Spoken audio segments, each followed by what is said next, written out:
राधे राधे मित्रों, मैं हूं शिवाकांत शुक्ल और स्वागत है आपका हमारे YouTube चैनल शुक्ल जी संस्कृत ज्ञान गंगा में। मित्रों, जैसा कि आप लोगों का बहुत ज़्यादा कमेंट आ रहा था, बहुत ज़्यादा व्हाट्सएप पर भी खूब मैसेज आए कि लोक सिद्धांत कौमुदी की क्लास को आगे बढ़ाया जाए, तो उसी लोक सिद्धांत कौमुदी की क्लास को लेकर के हम लोग आज फिर उपस्थित हुए हैं। तो ज़्यादा समय हम भूमिका में नहीं लेंगे और आज की क्लास, जैसा कि मैं बता रहा हूँ कि काफ़ी दिन के बाद ये लाइव क्लास जो वीडियो बनाने वाली क्लास है ये स्टार्ट हुई है। तो इसमें हम बहुत ज़्यादा विषय को विस्तार में नहीं ले जाएंगे, थोड़े से विषय को ही हम लोग पढ़ेंगे, एक प्रकार से डेमो क्लास। उसमें जैसा आप लोगों का कमेंट आएगा उसी प्रकार से हम लोग आगे लेकर के चलेंगे, ठीक है। तो अभी हम लोग लोक सिद्धांत कौमुदी में जो पीछे विषय पढ़े हैं उस विषय से थोड़ा सा ही आगे चलेंगे, ठीक है। तो पीछे सबसे पहले आपसे एक रिक्वेस्ट है कि अगर आप हमारे चैनल पर नए हैं तो पहले चैनल को सब्सक्राइब कर लीजिए, वीडियो को ज़्यादा से ज़्यादा शेयर कर दिया करिए, अच्छी लगे तो लाइक जरूर किया करिए और कमेंट करके जरूर बताया करिए कि आपको हमारी वीडियो कैसी लग रही है और आप लोग कौन कौन सा सब्जेक्ट पढ़ना चाहते हैं, ठीक है। जैसे आपके कमेंट होंगे वैसे ही क्लास भी चलेगी। तो हम लोगों ने अभी पीछे पढ़ा है वृद्धि रेचि, वृद्धि रेचि हमने पढ़ लिया है। ये कहाँ का सूत्र है? 6-1-88 का। इसके ठीक पहले का सूत्र है आद गुणा। कौन सा सूत्र है? आद गुणा। ये कहाँ का है? 6-1-87 का, ठीक है। और अब हम पढ़ने जा रहे हैं एत्य धत्य उत्सु। एत्य धत्युत्सु ये कहाँ का है? ये ठीक इसी के बाद का है 89 नंबर, ठीक। अब देखिए, हम सूत्र के माध्यम से पहले अर्थ को समझेंगे। आत्गुणा में भी हमने देख लिया कि अवर्ण से जब क्या होता है, अच पर में होता है तो पूर्व और पर के स्थान पर क्या हो जाता है? गुण आदेश हो जाता है। उसकी जितनी भी बातें थी वो हमने आत्गुणा सूत्र में देखा है। अगर जो इस वीडियो को पहली बार देख रहे हैं वो लोग प्लेलिस्ट में पहुंचे और लोक सिद्धांत कौमुदी की प्लेलिस्ट क्रिएट हुई है, वहां से पूरी बात समझ लें। फिर दूसरा सूत्र आता है वृद्धि राधेच। इसमें आत की अनुवृत्ति आ जाती है और ये कहता है कि आत से एच ही परे रहते, ठीक। आत से एच पर में रहते, माने आत गुणा क्या करता था कि अच पूरा पूरा पर में रहे। इसने कहा भाई साहब आप पूरे अच को मत लीजिए, एच हमको दे दीजिए, बाकी जितना बचता है वर्ण उसे आप रख लीजिए, केवल हमको 4 दे दीजिए, ए ओ आई और औ, ठीक है। उसके बाद ये आ गया एत्य धत्युत्सु। इसमें क्या होगा कि आत की भी अनुवृत्ति आ जाएगी और एच की भी अनुवृत्ति आ जाएगी, ठीक है। अब ये कहता है कि अवर्ण से, आत माने अवर्ण से, ठीक, एच है आदि में जिसके, ऐसा एति एधति, ठीक है। और क्या है? और तीसरा वर्ण है हमारा ऊट्स, अर्थात ऊठ। अब देखिए इसमें है क्या, एति जो बना है वो इणगतो धातु से बना है। तो इन्होंने जो एजाद्यो कहा है, एजाद्यो, ये सप्तमी द्विवचन का प्रयोग है, षष्ठी सप्तमी दोनों बनेगा, लेकिन यहाँ पर क्या है कि सप्तम्यंत प्रयोग किया जा रहा है ऊट्सु, इसलिए यहाँ पर ये सप्तमी ही माना जाएगा। एजाद्यो कहने का तात्पर्य इनका सिर्फ इतना है कि इणगतो धातु में अगर कहीं ई से ही प्रारंभ हो जाता है, जैसे अभी आप आगे पढ़ेंगे, तो वहां पर जो है ये एत्य धत्युत्सु सूत्र कार्य नहीं करेगा। अवर्ण से एजाद्यो माने एच है आदि में जिसके, अब द्विवचन का प्रयोग किया गया है, इसका मतलब केवल एति और एधति दो के लिए ही एजाद्यो है, और ऊट्सु च, ठीक है, च पद का वहां प्रयोग किया है। और जो ऊठ शब्द है, ठीक, इन दोनों के स्थान पर माने आत, इनके पश्चात अगर एति है, एधति है अथवा ऊठ है, तो इन दोनों के स्थान पर, पूर्व पर दोनों के स्थान पर कोई एक वृद्धि आदेश हो जाएगा। बात समझ में आ गई? चलिए सीधा सूत्र कोई देखते हैं। ये तो आपको पता चल ही गया होगा कि अनुवृत्ति कहां से आ रही है, ठीक है। सीधे हम लोग सूत्र पर चलते हैं। कहते हैं कि आत माने अवर्ण से, पर में एति अथवा एधति अथवा ऊट्स,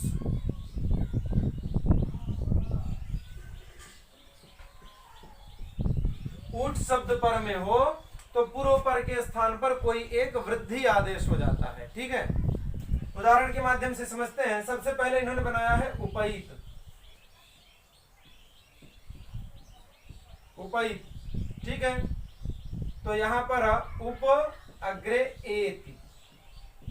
ठीक है, अब उप में हम क्या करेंगे कि अब यहां अच्छा एक बात और है समझने की, वो एक बात ये और ये है कि यहां पर उप में अवर्ण है, हम खंड करके लिख देते हैं तब ज्यादा अच्छा समझ में आएगा। और यहां क्या है, ए है। अब यहां पर वृद्धि रेचि के द्वारा ही वृद्धि प्राप्त थी। ठीक है, अब यहां पर वृद्धि रेचि क्या कहता है कि अवर्ण से एच पर में हो, अवर्ण हो गया हमारा उप का अ और एच हो गया एति का ए, तो अवर्ण से एच पर में हो तो पूर्व और पर के स्थान पर कोई एक वृद्धि आदेश हो जाता है, वृद्धि आदेश हो जाती है। तो जब वृद्धि रेचि के द्वारा ही यहाँ पर वृद्धि प्राप्त थी तो अलग से फिर इनको एत्य धत्युट सूत्र बनाने की क्या आवश्यकता पड़ गई। आवश्यकता कुछ यूं है कि एक सूत्र है एंगी पर रूपम।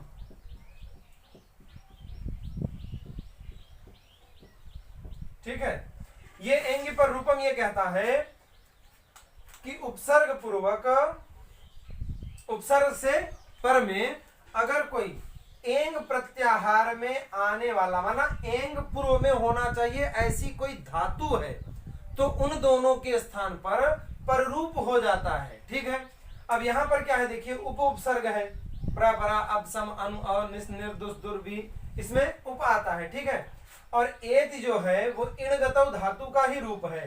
ठीक है, अब इणगतौ धातु से ही बना है एति।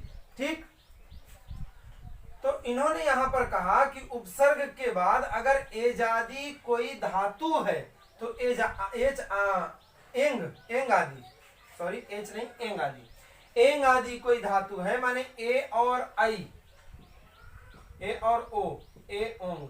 ठीक है, ए ओ आदि में है जिस धातु के ऐसी कोई धातु होती है तो पूर्व और पर दोनों के स्थान पर पररूप को आदेश कर दिया जाता है।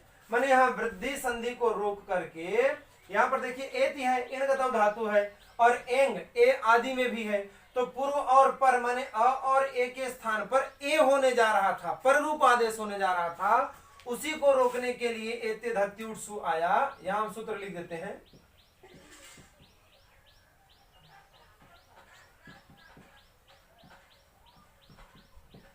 एते धत्युट सु आया, और उस एते धत्युट ने कहा कि भाई एजादी जो एति और एधति है इनको आप छोड़ दीजिए, इस पर हमारा अधिकार रहने दीजिए, बाकी पर आप पर रूप कर दीजिएगा, इसीलिए एते धत्युट सूत्र बनाया गया। ठीक है, आशा करता हूं बात आप लोगों को समझ में आ गई होगी।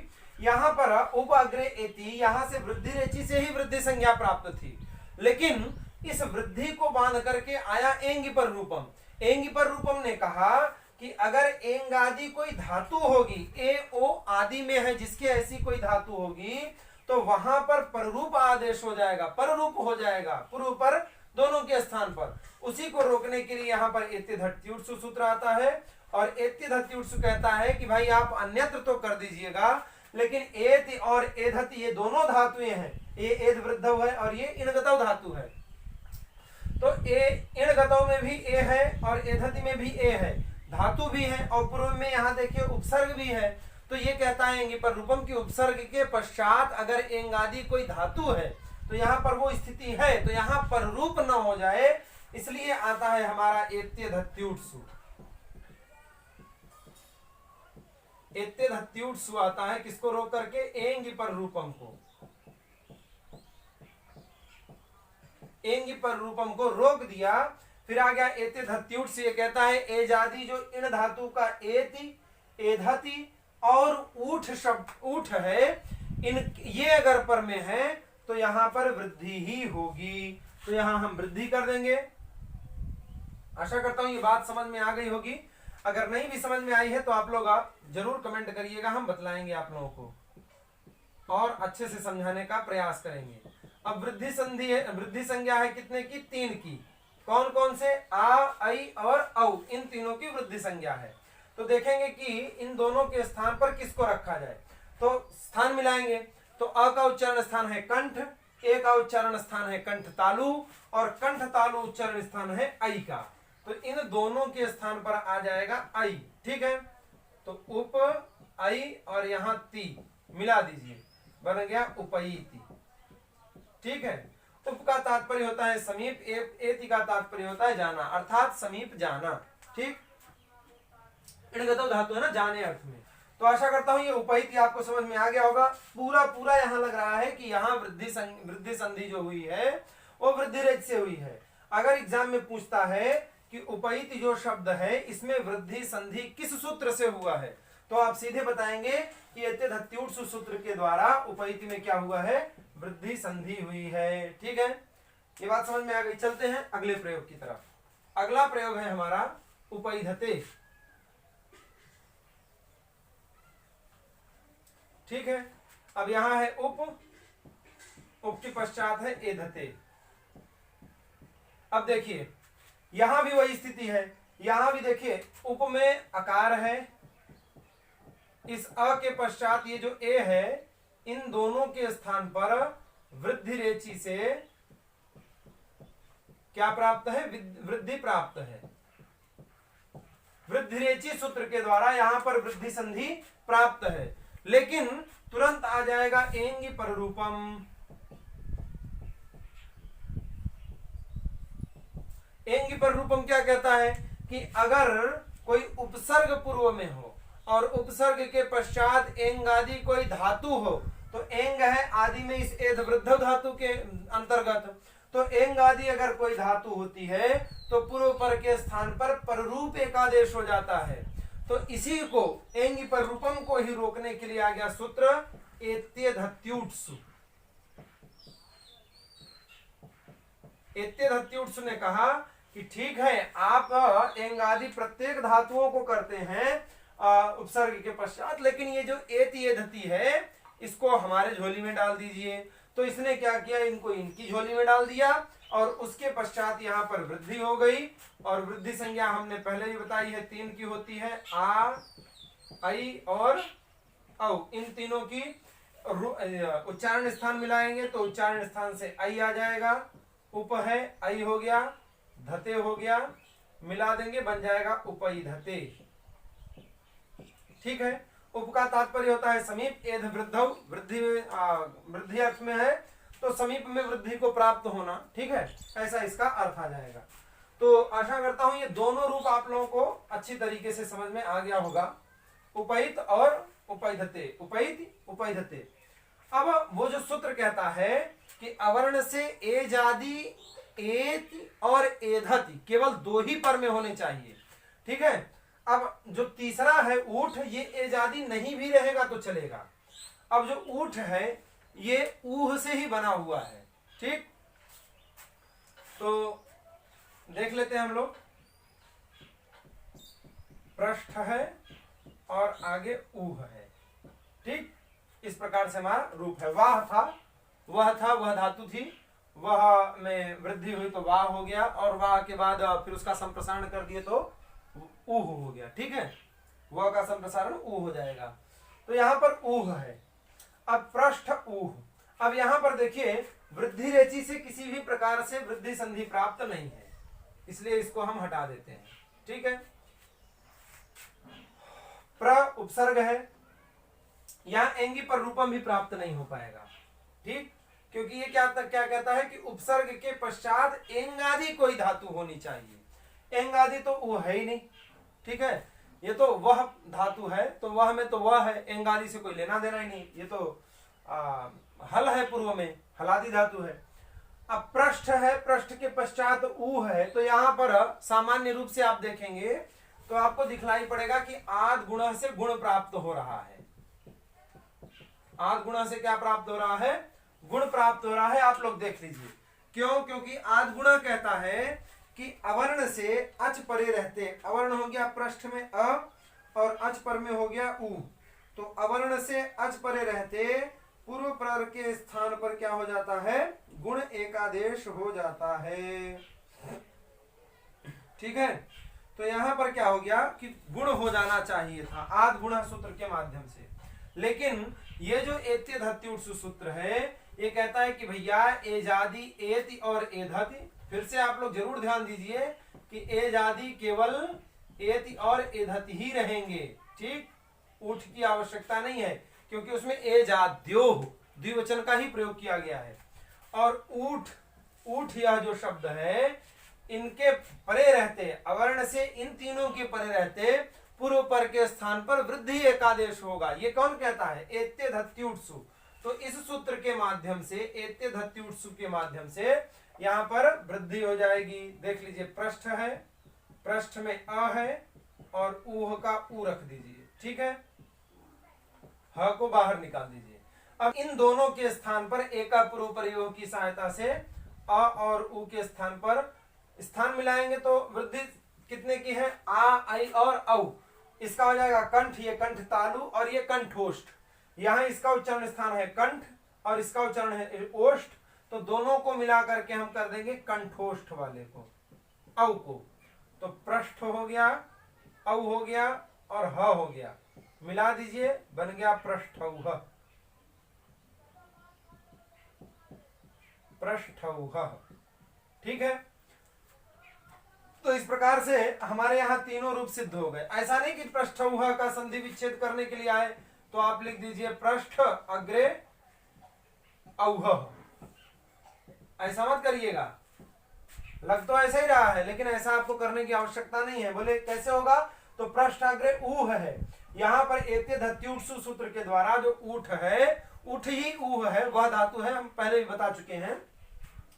तो पृष्ठौह ऐसे सिद्ध हो जाएगा, ठीक है।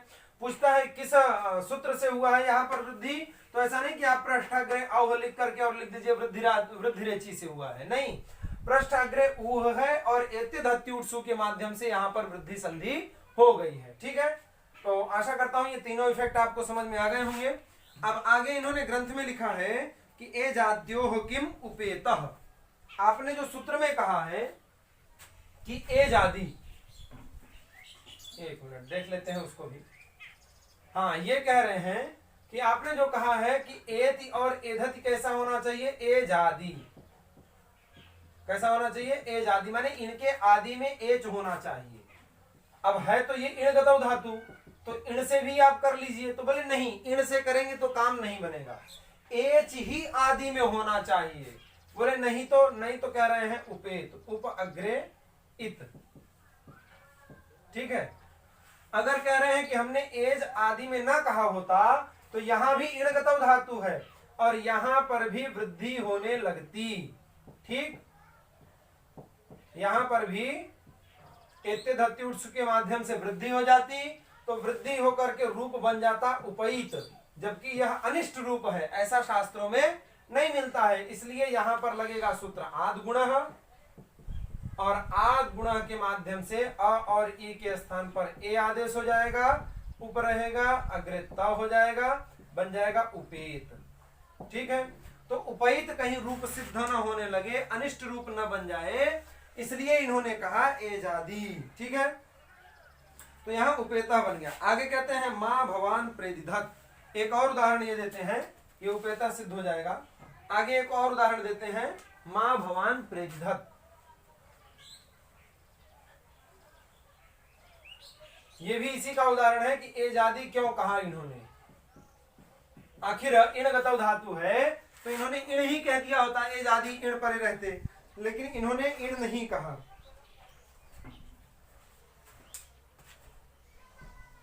मां भवान प्रेदिधत, ठीक है। अब यहां प्र है, प्र के बाहर है ईदिधत।